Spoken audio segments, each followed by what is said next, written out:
ایوب 11واں باب۔ تب ذوفر نعماتی نے جواب دیا، کیا ان بہت سی باتوں کا جواب نہ دیا جائے، اور کیا بکواسی آدمی راست باز ٹھہرایا جائے؟ کیا تیری لافزنی لوگوں کو خاموش کر دے، اور جب تو ٹھٹھا کرے تو کیا کوئی تجھے شرمندہ نہ کرے؟ کیونکہ تو کہتا ہے میری تعلیم پاک ہے اور میں تیری نگاہ میں بے گناہ ہوں۔ کاش خدا خود بولے اور تیرے خلاف اپنے لبوں کو کھولے، اور حکمت کے اسرار تجھے دکھائے کہ وہ تاثیر میں گوناگوں ہے۔ سو جان لے کہ تیری بدکاری جس لائق ہے اس سے کم ہی خدا تجھ سے مطالبہ کرتا ہے۔ کیا تو تلاش سے خدا کو پا سکتا ہے؟ کیا تو قادر مطلق کا بھید کمال کے ساتھ دریافت کر سکتا ہے؟ وہ آسمان کی طرح اونچا ہے، تو کیا کر سکتا ہے؟ وہ پاتال سے گہرا ہے، تو کیا جان سکتا ہے؟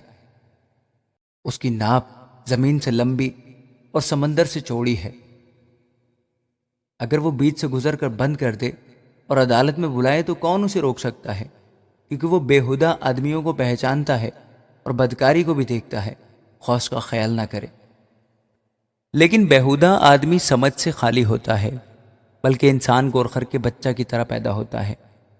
اگر تو اپنے دل کو ٹھیک کرے اور اپنے ہاتھ اس کی طرف پھیلائے، اگر تیرے ہاتھ میں بدکاری ہو تو اسے دور کرے اور ناراستی کو اپنے ڈیروں میں رہنے نہ دے، تب یقیناً تو اپنا منہ بے داغ اٹھائے گا، بلکہ تو ثابت قدم ہو جائے گا اور ڈرنے کا نہیں، کیونکہ تو اپنے خستہ حالی کو بھول جائے گا۔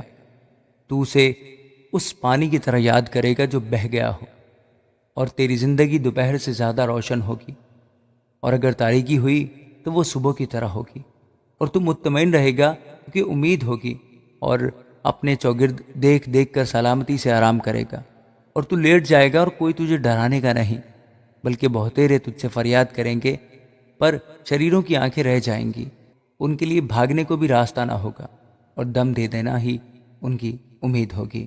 آمین۔